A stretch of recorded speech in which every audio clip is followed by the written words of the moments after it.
Recipe with पायल या cooking चॅनलवरती सर्वांचं मनापासून स्वागत आहे।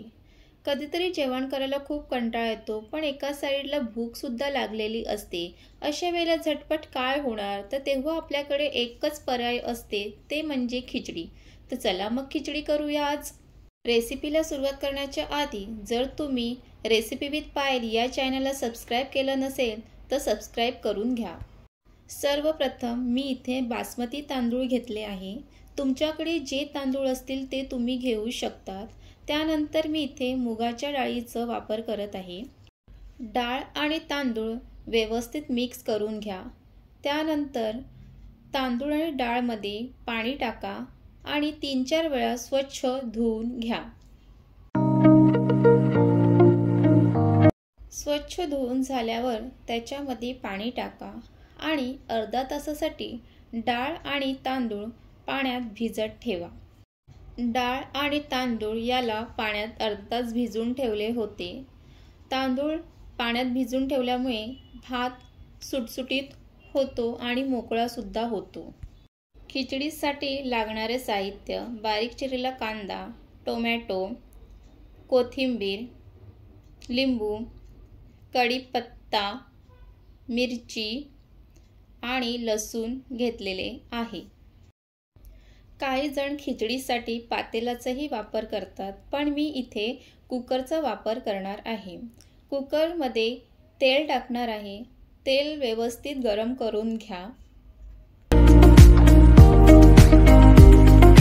तेल गरम झाल्यावर जिरं, कढीपत्ता, लसूण सर्व टाकून खमंग अशी फोडणी करून घ्या। मग त्यामध्ये बारीक चिरलेला कांदा, त्याचसोबत हिरवी मिरची टाका आणि कांदा व्यवस्थित तेलामध्ये परतून घ्या।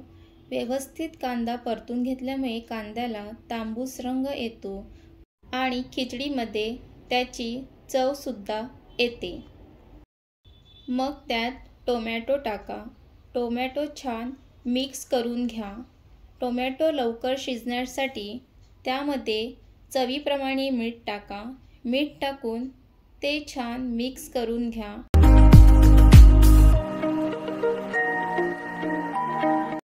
टोमॅटो छान शिजून झाल्यावर त्यामध्ये हळद टाका आणि भिजवलेले डाळ आणि तांदूळ टाका। डाळ आणि तांदूळ व्यवस्थित मिक्स करून घ्या। इथे मी मसाल्याचा वापर केला नाहीये, कारण इथे मी हिरव्या मिरच्यांचा वापर केलेला आहे। व्यवस्थित मिक्स करून झाल्यावर त्यामध्ये पाणी टाका। डाळ आणि तांदूळ पाण्यामध्ये व्यवस्थित मिक्स करून घ्या। खिचडीला एक वेगळी चव येण्याकरता त्याच्यामध्ये इथे 1 चमचा तूप टाकणार आहे। तूप टाकल्यामुळे त्याला छान चव येते। त्यामध्ये लिंबाचा रस टाकणार आहे। लिंबाचा रस टाकून झाल्यावर वरून कोथिंबीर टाका। सर्व मिक्स करून घ्या। इथे लिंबाचा रसाचा वापर केल्यामुळे खिचडीला आंबट अशी छान चव येते। इथे कुकरचं झाकण लावून कुकरच्या 3 शिट्या काढून घेऊया। कुकरच्या 3 शिट्या झाल्यावर कुकरचं झाकण उघडा आणि इथे आपली खिचडी तयार झालेली आहे।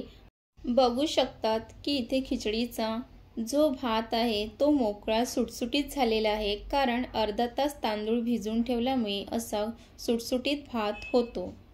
चला मग आता गरमागरम खिचडीचा आस्वाद घेऊया आणि तुम्ही चॅनलला सबस्क्राइब करायला विसरू नका आणि रेसिपी आवडली असेल तर लाईक, शेअर, कमेंट्स करायला विसरू नका।